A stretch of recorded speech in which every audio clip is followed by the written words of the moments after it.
აჭარის სავაჭრო სამრეწველო პალატას თურქეთის რესპუბლიკის ქალაქ ტრაბზონის აღმოსავლეთ შავიზღვისპირეთის ექსპორტიორთა კავშირის სამეთვალყურიო საბჭოს დელეგაცია ეწვია. საქართველოში დელეგაციის ვიზიტის მიზანი ქვეყნის საინვესტიციო გარემოს შესწავლა, ბიზნესის განხორციელებისთვის საჭირო ინფორმაციის გაცვლა და თანამშრომლობის სამომავლო პერსპექტივების განხილვა იყო.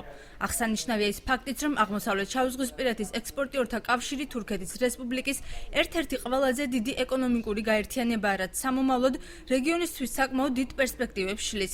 შეხვედრას ესწრებოდნენ როგორც თურქეთის, ასევე საქართველოს ბიზნეს სექტორის წარმომადგენლები. საქართველოს გენერალური საკონსულოს ორგანიზებით და აჭარის მთავრობის კაბინეტის თანხმობით დღეს ბათუმს სტუმრობს თურქეთის შავი ზღვის ექსპორტიორთა კავშირის ბიზნეს დელეგაცია.